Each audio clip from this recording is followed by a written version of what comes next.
రోజు మీ appointments. Sorry, ఈ రోజు నా అపాయింట్మెంట్స్ అన్ని క్యాన్సిల్ చేయండి. 2 రోజులు నేను ఎవరిని కలవను. అలాగే సార్, కానీ ఒక అమ్మాయి మిమ్మల్ని కలవాలని వచ్చింది. ఎవరది? మిస్ అభినయ. ఇప్పుడు ఎక్కడ ఉంది? బయట వెయిట్ చేస్తున్నారు. తన గురించి ఏమైనా చెప్పిందా? రాకేష్ గర్ల్ ఫ్రెండ్ అని చెప్పింది సార్. సరే, లోపలికి పంపించండి. Okay sir. Coming sir. Miss Abhinaya, రండి, కూర్చోండి ప్లీజ్.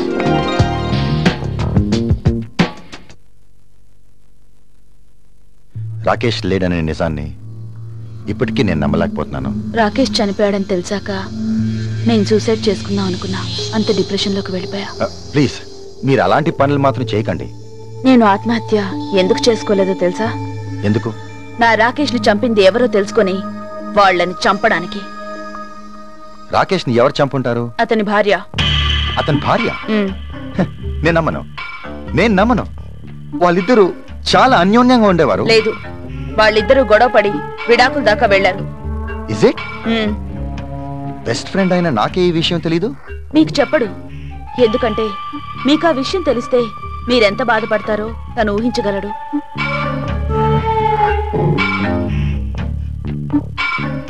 రాకేష్ ఎప్పుడో మీ ఇద్దరి మధ్య ఫ్రెండ్షిప్ గురించే చెప్పేవాడు. అవును,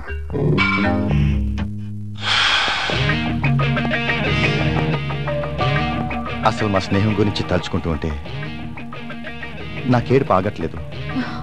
ప్లీజ్, మీరు బాధపడకండి, నేనున్నాను. రాకేష్ ఆత్మశాంతి కోసం మనం కలిసుందాం.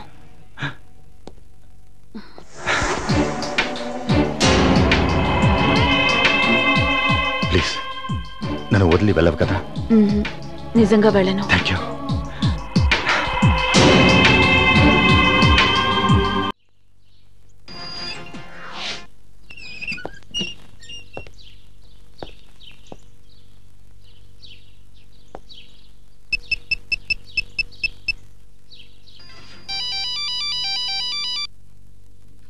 రాకేష్ నంబర్ నుంచి ఫోన్ ఏంటి?